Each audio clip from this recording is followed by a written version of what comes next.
Welcome back to my YouTube channel JKM institute. आज हम करेंगे chapter 3 of geography which is human development. मैं करवाऊँगी ऑल इन वन से और साइड पे पेजेस अटैच कर दूँगी सो दैट आप वीडियो में साथ साथ उसको पढ़ सको। और फर्दर डिले ना करते हुए शुरुआत करते हैं। तो सबसे पहले बात आती है कि ग्रोथ एंड डेवलपमेंट। अब लोगों को लगता है, बच्चों को लगता है कि ग्रोथ और डेवलपमेंट एक ही चीज़ है, बट ह्यूमन ज्योग्राफी कहती है कि ऐसा नहीं है। ग्रोथ अलग एस्पेक्ट है और डेवलपमेंट अलग एस्पेक्ट है। कैसे अलग है? सपोजिंगली एक बच्चे की हाइट बड़ी हो रही है, दैट मीन्स वो बच्चा ग्रो कर रहा है।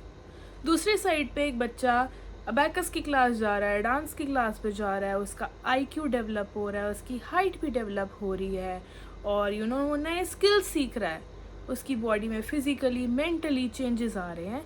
उस चीज़ को हम डेवलपमेंट कहेंगे। क्वांटिटी एंड क्वालिटी के डिफरेंस को हम ग्रोथ और डेवलपमेंट में डिवाइड कर सकते हैं।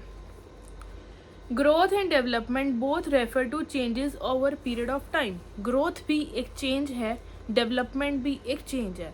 अब इसको ह्यूमन ज्योग्राफी के कंटेक्स्ट में देखते हैं। शहर A और शहर B। शहर A की सिर्फ पॉपुलेशन इंक्रीज होती जा रही है, वेयर एज जो सिटी B है उसमें वाटर फैसिलिटी बढ़िया हो गई है, एजुकेशन बढ़िया हो गया है, मेडिकल बढ़िया हो गया है और इन्फेंट मोर्टेलिटी रेट कम हो गया है। पॉपुलेशन तो बढ़ रही है but quality of life better है। कौन सी सिटी में ग्रोथ हो रही है, कौन सी में डेवलपमेंट?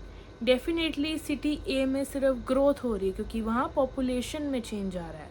सिटी B के अंदर सारी चीज़ें एक बेटर फ्यूचर की तरफ जा रही है, इसलिए वो सिटी डेवलप कर रही है। यूजुअली पेपर में बोर्ड में आ जाता है question, what is the difference between growth and development. Exact definition याद करके जाओ, उसको लिख के आओ, एग्जाम्पल दे के आओ, काम खत्म। Development is qualitative change which is always positive. अब डेवलपमेंट हमेशा पॉजिटिव होती है लेकिन ग्रोथ हमेशा पॉजिटिव नहीं होती। ग्रोथ नेगेटिव भी हो सकती है। पॉपुलेशन इंक्रीज होती जा रही है कि उसको कंट्रोल करने के लिए गवर्नमेंट को मेजर्स लेने पड़ रहे हैं, तो वो एक नेगेटिव ग्रोथ हुई। ठीक है, but positive growth does not always lead to development. ये ज़रूरी नहीं है कि पॉजिटिवली आप ग्रो कर रहे हो तो वो डेवलपमेंट ही होगी। अब इसमें नीचे वही एग्जाम्पल दिया हुआ है। अब city grows from 1 lakh to 2 lakh over period of time, तो ग्रोथ और development.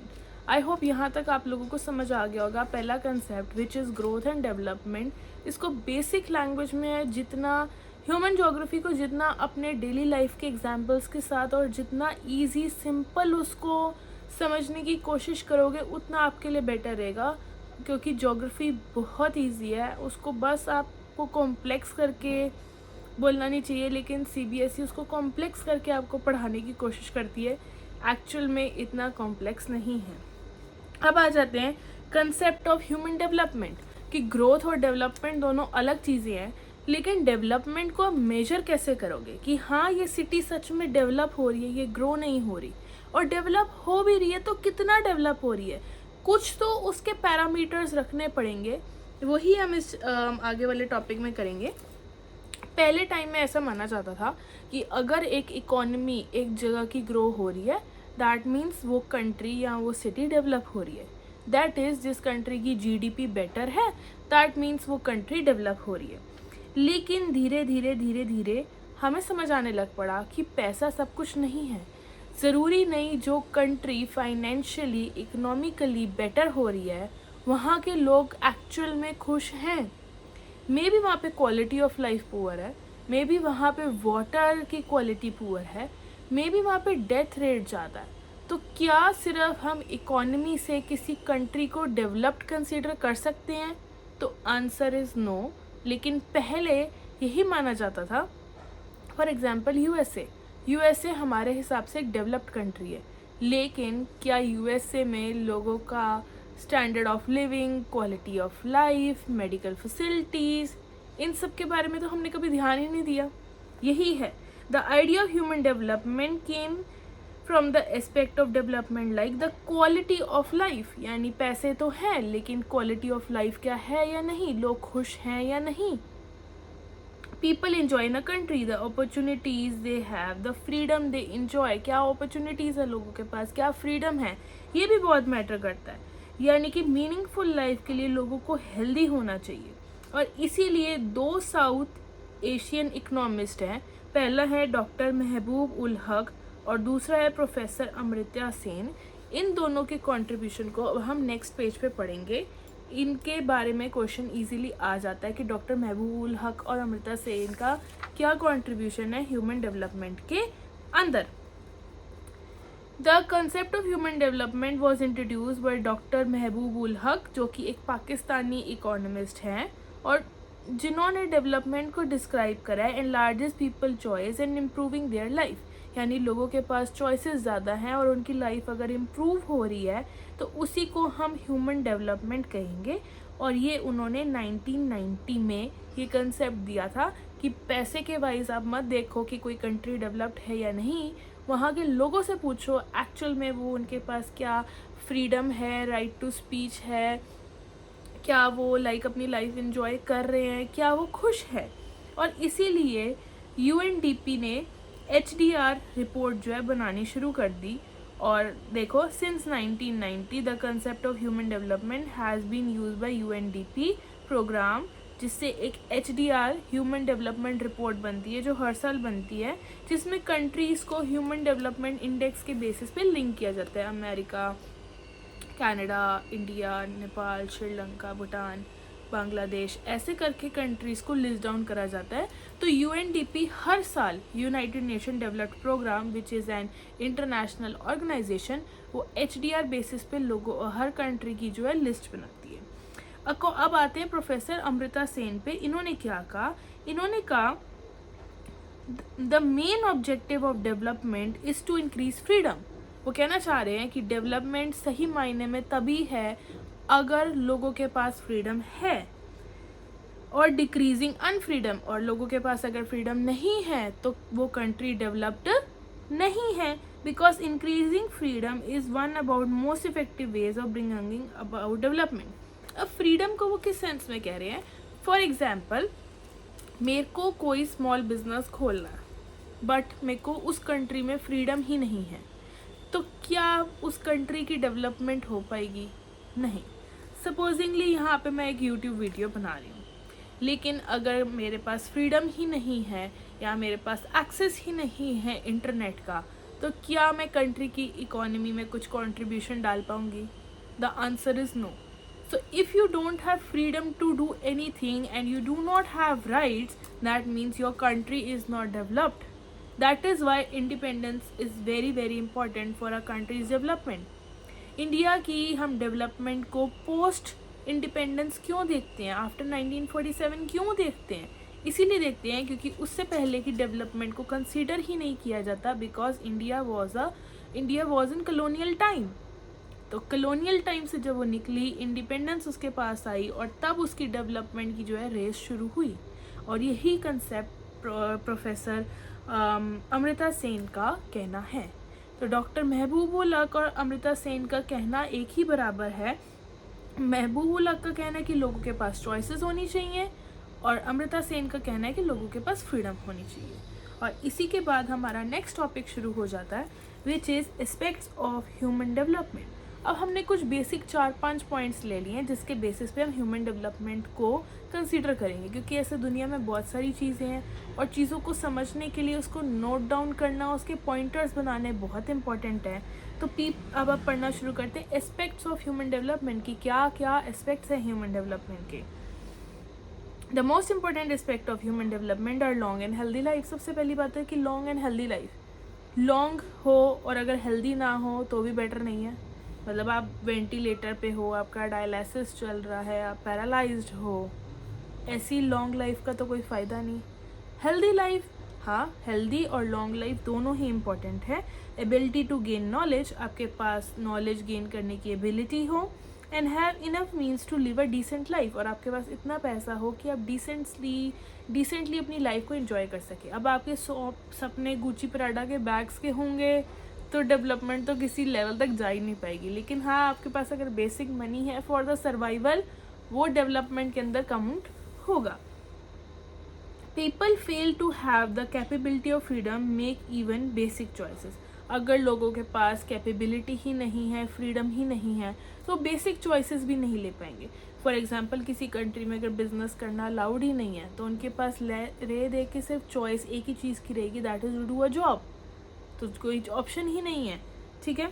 The factor responsible for this are inability to acquire knowledge. आपके पास एबिलिटी ही नहीं है कोई नॉलेज एक्वायर करने के लिए, आपके पास बुक्स नहीं है, आपके पास इंटरनेट नहीं है, आपके पास लाइब्रेरी नहीं है, आपके पास रिसोर्सेज नहीं है, तो आप डेवलप नहीं कर पाओगे, because knowledge is the power house for the development.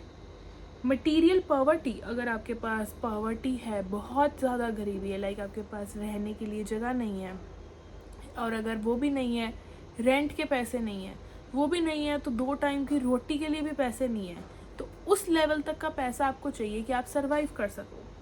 Social discrimination, जो कि इंडिया में बहुत ज़्यादा देखने को मिलती थी, अभी भी खैर है काफ़ी हद तक। अगर किसी सोसाइटी के अंदर सोशल डिस्क्रिमिनेशन है तो कंट्री डेवलप ही नहीं हो पाएगी। तुम अपने बराबर के बंदे को अपने जैसा समझ ही नहीं पा रहे, तो तुम इकट्ठे कैसे एक कंट्री के फेवर में डेवलप कर पाओगे? या तो तुम 2 अलग कंट्रीज़ बन जाओ, या सोशल डिस्क्रिमिनेशन को हटाओ। जैसे दलितिज़म, कास्टिज़म इंडिया के अंदर बहुत ज़्यादा था, अब काफ़ी कम हो गया है।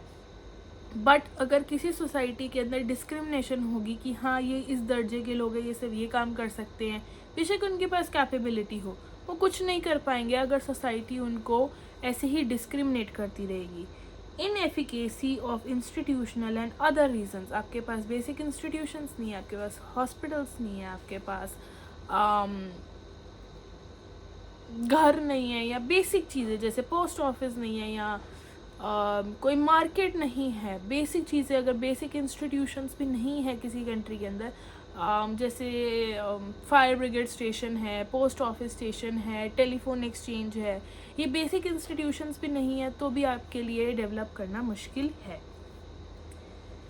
These reasons prevent them from leading healthy lives, being able to get educated। अगर हाँ, स्कूल्स में भी बेसिक इंस्टीट्यूशन आ जाएगा। अगर आपके पास एजुकेशन नहीं है और आप इसीलिए डिसेंट लाइफ जो है नहीं जी पाओगे, और ये है aspects of human development.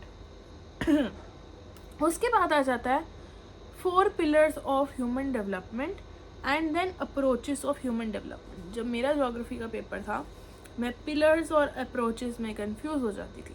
4 number का क्वेश्चन आया है, what are the 4 pillars of human development, उसमें अप्रोचेस लिखाई, और जो अप्रोचेस वाला क्वेश्चन आया उसमें पिलर्स लिखाई। इसलिए अपने कंसेप्ट्स को बहुत बहुत क्लियर रखना कि क्वेश्चन अगर पिलर का आ रहा है तो पिलर लिखना है, और अगर क्वेश्चन अप्रोचेस का आ रहा है तो अप्रोचेस का लिखना है। सबसे पहले हम पिलर के बारे में पढ़ते हैं। ह्यूमन डेवलपमेंट की जो घर है वो 4 पिलर्स पे खड़ा है। पहला पिलर है इक्विटी, दूसरा है सस्टेनेबिलिटी, तीसरा है प्रोडक्टिविटी, और चौथा है एम्पावरमेंट। और अगर मैं अप्रोचेस की बात करूँ तो income approach, welfare approach, basic minimum needs approach and capability approach. बच्चे अक्सर इसमें कंफ्यूज हो जाते हैं, इसलिए अपना कंसेप्ट क्लियर करके चलना। सबसे पहले 4 पिलर्स ऑफ ह्यूमन डेवलपमेंट करते हैं, और सबसे पहला पिलर पढ़ते हैं इक्विटी।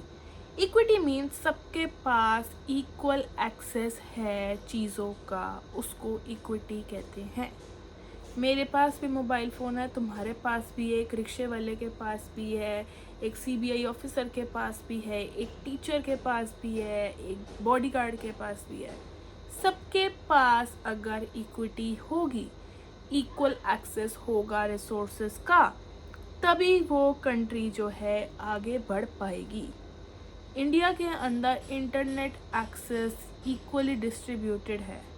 बाहर की कंट्रीज़ में इंटरनेट एक्सपेंसिव है, पुअर लोग उसको अफोर्ड नहीं कर पाते। दैट मीन्स उस केस में इक्विटी नहीं आ रही तो वो कंट्री डेवलप नहीं कर पाएगी। मुझे मेट्रो से जाना है, मेरी टीचर भी जा रही है, मेरे स्टूडेंट्स भी जा रहे हैं, मेरे फैमिली मेम्बर्स भी जा रहे हैं, मेरे हाउस हेल्प भी जा रहे हैं, लेबर भी जा रही है, सबके पास मेट्रो का एक्सेस है। दैट मीन्स सबके पास इक्विटी है, और यही इक्विटी एक पिलर है ह्यूमन डेवलपमेंट का। अगर लोगों के पास इक्वालिटी नहीं होगी रिसोर्सेज को लेके, तो वो कंट्री डेवलप नहीं कर पाएगी। ठीक है, नेक्स्ट क्वेश्चन इज सस्टेनेबिलिटी, यानी जितनी भी चीज़ें हैं सोसाइटी के अंदर वो कितना टाइम तक सस्टेन कर रही है। Availability of opportunities to achieve sustainable human development, it must be given equal opportunity to all generation without any misuse of natural resources and environment। मेरी जनरेशन ने टाइगर्स देखे, मेरी प्रीवियस जनरेशन ने भी देखे, बट आने वाली 2 जनरेशन शायद टाइगर ना देख पाए। कारण सस्टेनेबिलिटी। अगर एक जनरेशन रिसोर्सेज को यूज़ करके उसको एक्सप्लॉइट कर देगी तो नेक्स्ट जनरेशन उसका यूज़ नहीं ले पाएगी। दैट इज़ कि हमारी रिस्पॉन्सिबिलिटी है नेचुरल रिसोर्सेज को वाइसली यूज़ करना ताकि फ्यूचर जनरेशन भी उसका फ़ायदा उठा सके। अगर हम आज ही कोल माइनिंग कर करके पेट्रोलियम माइनिंग कर करके अपनी ओर्स जो हैं वो खाली कर देंगे तो फ्यूचर जनरेशन के लिए माइनिंग एज अ एक्टिविटी नहीं बचेगी। और यही सवाल आता है सस्टेनेबिलिटी का।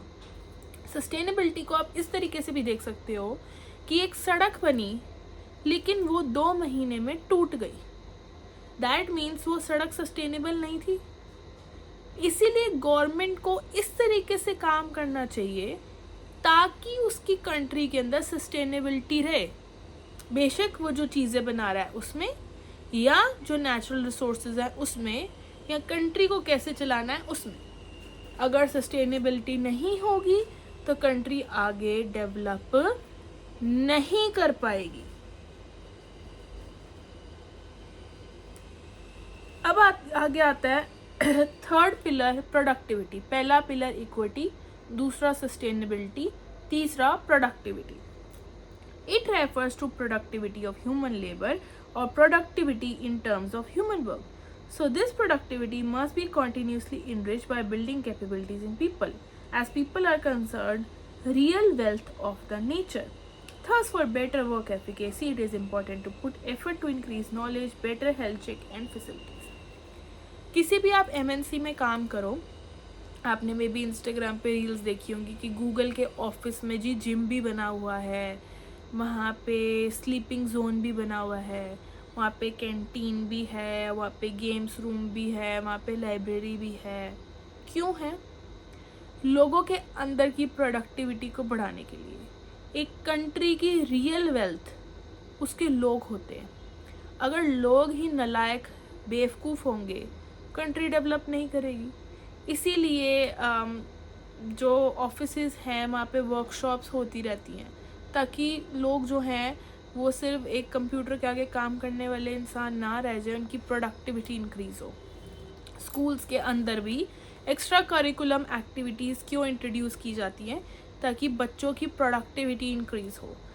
वो बात अलग है कि प्रोजेक्ट फाइल्स जो बनती हैं बच्चों को मिलने के लिए वो बाज़ार से बनवा लेते हैं, उनकी प्रोडक्टिविटी पे तो कोई फ़र्क पड़ता नहीं। और ये बात टीचर्स को भी पता है कि बच्चे बाज़ार से फ़ाइल बनवा रहे हैं, बट फाइल्स और ये प्रोजेक्ट वर्क्स का मेन मकसद है बच्चों के अंदर की प्रोडक्टिविटी को इंक्रीज़ करना ताकि वो आउट ऑफ द बॉक्स सोचें और वो चीज़ों को करने के अलग अलग तरीके ढूंढें, बेसिकली लाइफ में प्रोडक्टिव हो सके। Simple as that. अब ये समझो कि एक्स्ट्रा करिकुलम एक्टिविटीज़ हमारे अंदर की प्रोडक्टिविटी इंक्रीज़ करने के लिए है। स्कूल ऑफिस तक तो ठीक, बट घर के अंदर जैसे प्लांटिंग हो गया, गार्डनिंग हो गया, देन कुकिंग हो गया, ये सब क्या होता है प्रोडक्टिविटी को इंक्रीज़ करने के लिए। तो अगर सिर्फ आप अपना एक बेसिक शेड्यूल बना लो, हाँ जी मुझे सुबह स्कूल जाना है, वापस आना है, ट्यूशन जाना है, घर पे सोना है, फ़ोन चलाना है, आपकी कोई प्रोडक्टिविटी इंक्रीज़ नहीं हो रही और आप फ्यूचर में कंट्री के लिए एक लाइबिलिटी बन जाओगे।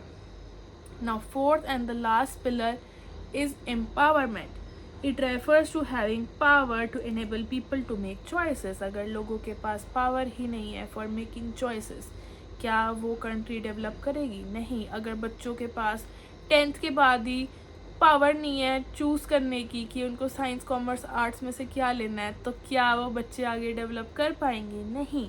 एम्पावरमेंट यानी लोगों के पास power to take their decisions independently, increase freedom and capability, give such power.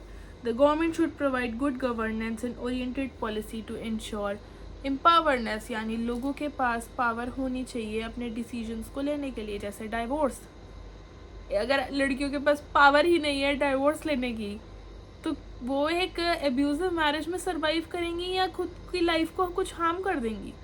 But उनके पास पावर है, इसलिए वो डिसीजंस ले रही हैं। Coming to the next page, which is approaches of human development. अब पिलर तो हमने कर ली, 4 पिलर है, इक्विटी, सस्टेनेबिलिटी, प्रोडक्टिविटी, एम्पावरमेंट। अब आ जाते हैं हम अप्रोच पे। पहली अप्रोच है इनकम अप्रोच, दूसरी है वेलफेयर, तीसरी है बेसिक नीड और चौथी है कैपेबिलिटी अप्रोच। सबसे पहले इनकम अप्रोच, नाम से पता चल रहा है बेसिक इनकम नहीं होगी डेवलप नहीं कर पाओगे, हाथ पे हाथ धर के बैठे रहोगे डेवलप नहीं कर पाओगे, कुछ ना कुछ तो करना पड़ेगा।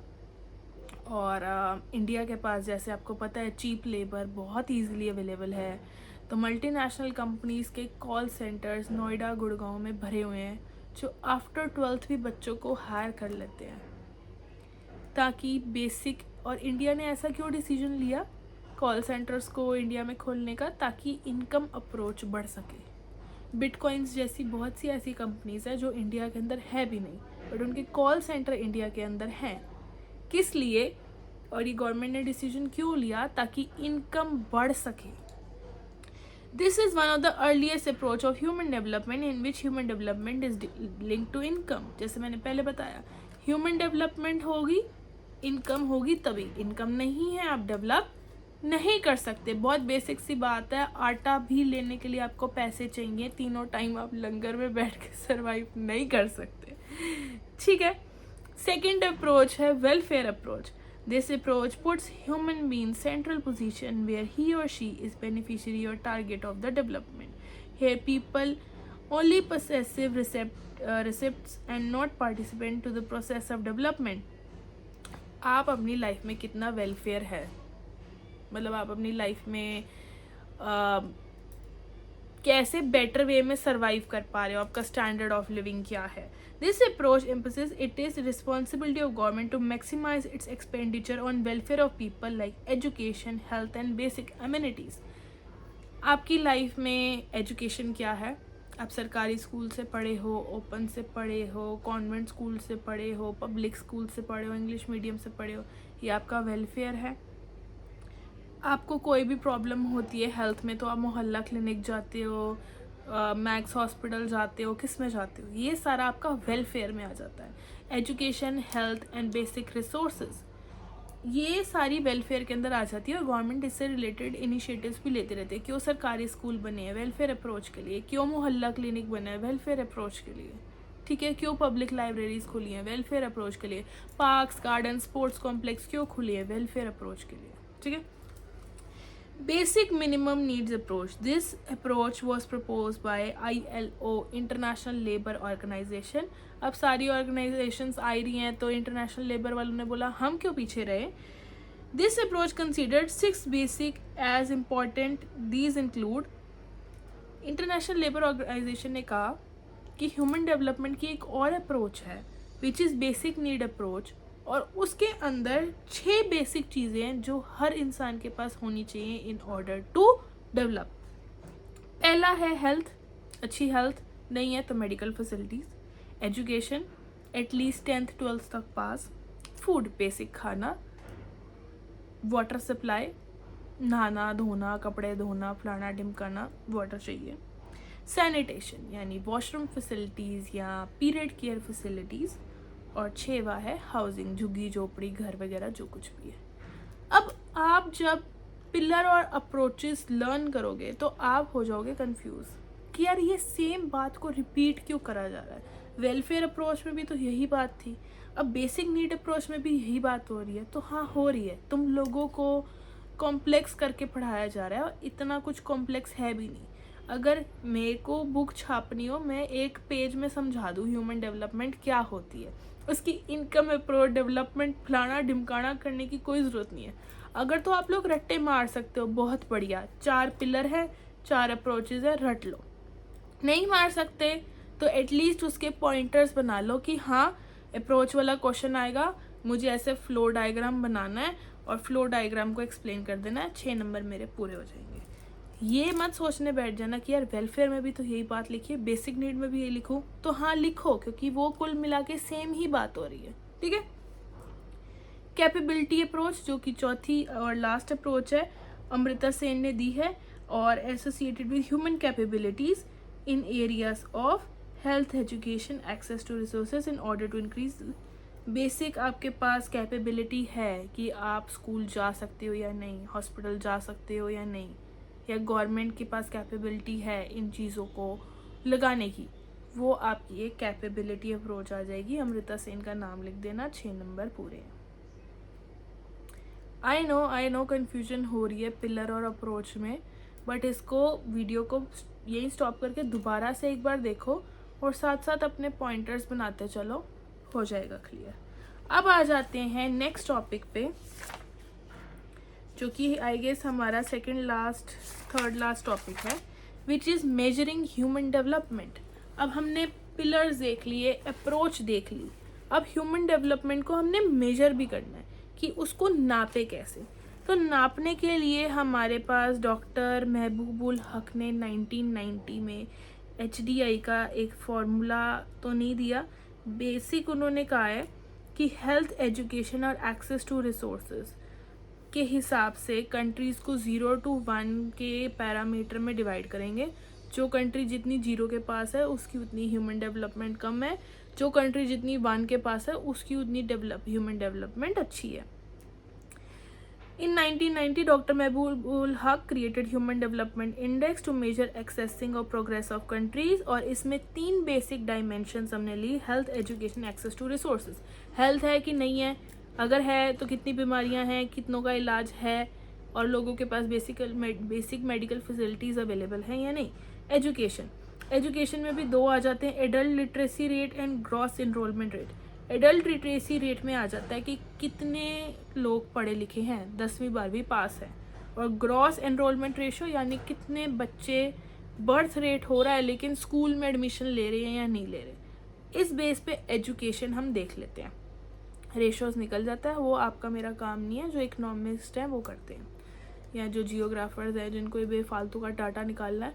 बेफालतू का तो खैर नहीं, ये सारा डाटा होता है तो कंट्री की गवर्नमेंट को हेल्प मिल जाती है, इंडिया जैसी बड़ी कंट्री को, कि किस सेक्टर में काम किया जाए उसका आइडिया लग जाता है। तीसरा है एक्सेस टू रिसोर्सेज, यानी purchasing power in US dollars. पानी कितना महंगा है उस कंट्री में। फॉर एग्जांपल मैं अभी रिसेंटली वियतनाम गई और वहाँ पे वाटर बॉटल थी 8,000 रुपीज़ की। अब मैं तो सोच रही हूँ यार 8,000 का पानी लोग यहाँ पे पी रहे हैं, लेकिन जब मैंने उसे इंडियन करेंसी में डिवाइड करा तो वो 23 रुपीज़ बन रहा था। तो अब ये देखो कि परचेजिंग पावर इन US में वियतनाम की और इंडिया में कितना फ़र्क आ रहा है। तो उस हिसाब से आप वियतनाम को डेवलप्ड कंसीडर करोगे कि इंडिया को करोगे, मेरे को कमेंट सेक्शन में बताना। तो बेसिकली ह्यूमन डेवलपमेंट को नापने के लिए HDI है, जिसमें 0 से 1 के बीच में कंट्रीज़ को रैंक किया जाता है। जो जितनी 0 के पास है वो उतनी डेवलपमेंट कम है, जो जितनी 1 के पास है उसकी उतनी डेवलपमेंट अच्छी है। 3 चीज़ें हम देखते हैं, health, education and access to resources, ख़त्म। उसके बाद आ जाता है HDI वेटेज।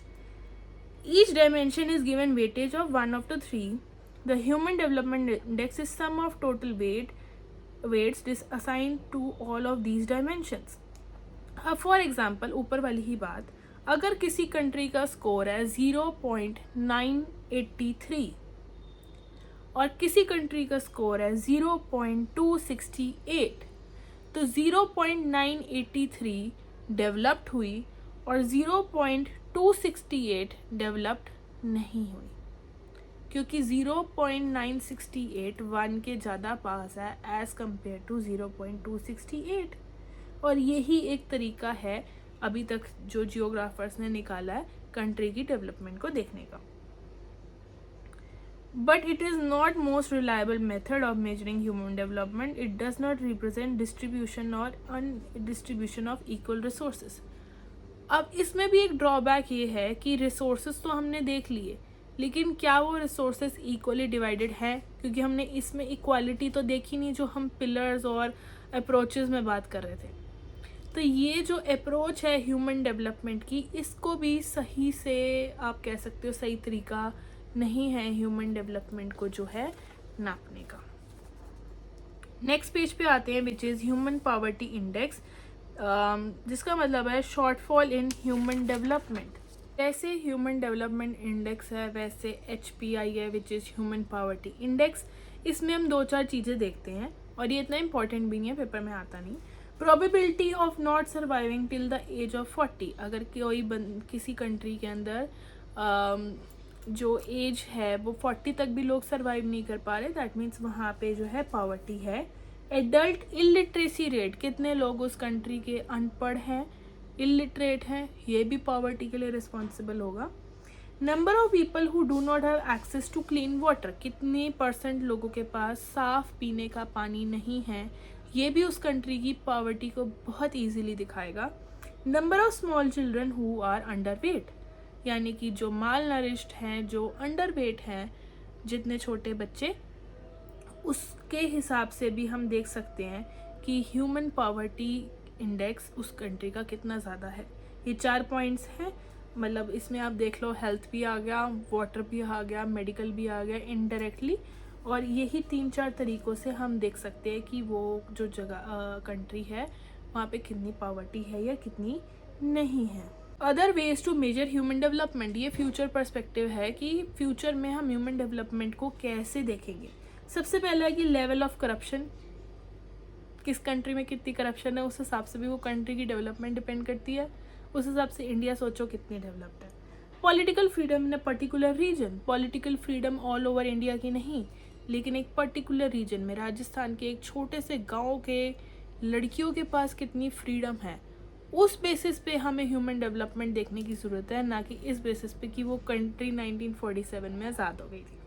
तो ये 2-3 तरीके हैं ह्यूमन डेवलपमेंट को फ्यूचर में जिस तरीके से हम देखेंगे. अभी तक हम वैसा कुछ नहीं कर रहे. International comparison of human development में आता है कि कैसे अलग अलग कंट्रीज़ को हम जो है कंपेयर करते हैं. हम कैसे कह सकते हैं कि इंडिया एक डेवलपिंग या एक डेवलप्ड कंट्री है. उसको हम इंटरनेशनली कंपेयर करेंगे तभी कहेंगे कि हाँ USA डेवलप्ड है, कनाडा डेवलप्ड है, इंडिया नहीं है. ठीक है. There is no direct relation of human development with the size of territory और पर कैपिटा इनकम. सबसे पहले तो इसमें साइज मैटर ही नहीं करता. ऐसा नहीं है कि कोई कंट्री बहुत बड़ी है तो ही वो डेवलप्ड है. छोटी कंट्रीज़ भी ईजीली डेवलप्ड हो जाती है. Classification of countries on basis of human development scores. अब यहाँ पे जो पेज नंबर 38 है उसको आप सीधा 39 पे जो डायग्राम है उस पे देखेंगे. 39 पे जो डायग्राम है वही पेज नंबर 38 पे एक्सप्लेन है. अब देखो, पहले डायग्राम पे आते हैं. Level of human development 0.800.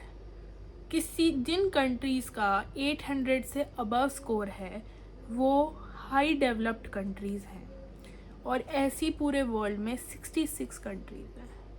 Then high में आएगा 700 से 799 तक, और ये 53 कंट्रीज़ हैं all over the world. Then medium में 0.550 टू 6.99 33 कंट्रीज़, एंड देन लो में 549 33 कंट्रीज़, यानी 50% से भी कम, तो वो हमारी 33 कंट्रीज़ हैं. अब 2018 की रिपोर्ट इसमें दी हुई है. तो सबसे टॉप 1 कंट्री है Norway, Ireland, Switzerland, Hong Kong, China यानी सार countries, Iceland, Germany, Sweden, Australia, Netherlands, Denmark. और इंडिया का रैंक है 131 अकॉर्डिंग टू 2020. ठीक है. अब रीज़न बता देती हूँ कि किसी कंट्री में लो HDI, मीडियम HDI और हाई HDI क्यों है. लो HDI इसलिए है क्योंकि वहाँ पे सोशल इंस्टेबिलिटी है, या वहाँ पे वॉर चल रहा है, या वहाँ महंगाई है, या कोई बीमारी फैली हुई है, इसीलिए वो कंट्री लो HDI पे आई हुई है। मॉडरेट HDI में वो कंट्रीज़ हैं जो सेकेंड वर्ल्ड वॉर के बाद आई, जैसे USSR की कंट्रीज़, और ये जो हैं डेवलप कर रही हैं लेकिन अपनी स्पेस पे कर रही हैं। हाई डेवलप्ड कंट्रीज़ में यूरोपियन कंट्रीज़ हैं, जैसे कि आपका जर्मनी हो गया, स्वीडन हो गया। ये यूरोपियन कंट्रीज़ हैं जो कि काफ़ी बेटर परफॉर्म कर रही हैं, और यहाँ पे हेल्थ अच्छा है, एजुकेशन अच्छा है, सारी फैसिलिटीज़ बहुत इजीली अच्छे से अवेलेबल हैं। क्लासिफिकेशन ऑफ कंट्रीज़ का जो है बेसिक, आप ये देखो कि 4 बेसिस पे हमने इंटरनेशनली कंट्रीज़ को डिवाइड करा है। वेरी हाई, मीडियम, लो। वेरी हाई 66, हाई 53, मीडियम 37 और लो 33। उसके बाद ये 10 कंट्रियाँ याद कर लो serial order wise: Norway, Ireland, Switzerland, Hong Kong, Iceland, Germany, Switzerland, Australia, Netherlands और डेनमार्क। और इंडिया का 2020 के हिसाब से 131 रैंक है बस। अब हमारा लास्ट टॉपिक आ जाता है which is myth and facts of human development. क्या क्या मिथ है और क्या क्या फैक्ट है। इतना इम्पोर्टेंट टॉपिक नहीं है वैसे, इसको इग्नोर किया जा सकता है, बट फिर भी पढ़ लेते हैं। Amount of freedom of people have, यानी कि लोगों के पास कितनी फ्रीडम है, ये भी एक फैक्टर डिपेंड करता है कि वहाँ की कंट्री कितनी development. More investment in social sector, freedom from political turmoil and instability. Indira Gandhi के टाइम पे जैसे इमरजेंसी लगी थी तो वो एक पॉलिटिकल इंस्टेबिलिटी और टर्मोइल कंसीडर करी जाती है। Distribution of resources equitably, political instability, मतलब ये एक बार पढ़ लेना, अटैच कर रही हूँ मैं नहीं भी पढ़ोगे तो भी चलेगा। और इसी के साथ हमारा चैप्टर नंबर 3 जो है वो ख़त्म होता है। सबसे पहला टॉपिक जो हमने करा which is growth and development, क्या होता है ग्रोथ, क्या होता है डेवलपमेंट।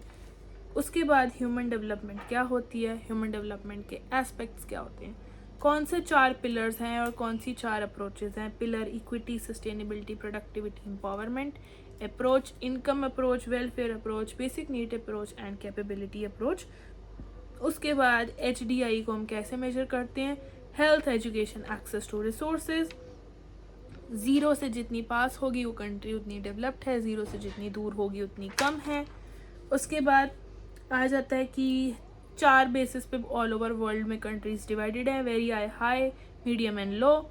10 कंट्रीज के नाम हैं, इंडिया का क्या रैंक है, बस दैट्स इट। इसी के साथ हमारा चैप्टर होता है ख़त्म। मैं मिलती हूँ नेक्स्ट वीडियो में नेक्स्ट चैप्टर के साथ। अगर चैप्टर समझ आया तो भी मुझे कमेंट सेक्शन में बताओ, नहीं समझ आया तो भी मेरे को बताओ। और अगर किसी को प्राइवेट क्लासेस और बैचेस वगैरह ज्वाइन करने हैं तो मेरे को कमेंट सेक्शन में ड्रॉप कर दो, मेरी टीम आपके साथ कोऑर्डिनेट करेगी। और मैं मिलती हूँ नेक्स्ट वीडियो में, तब तक के लिए गुड बाय।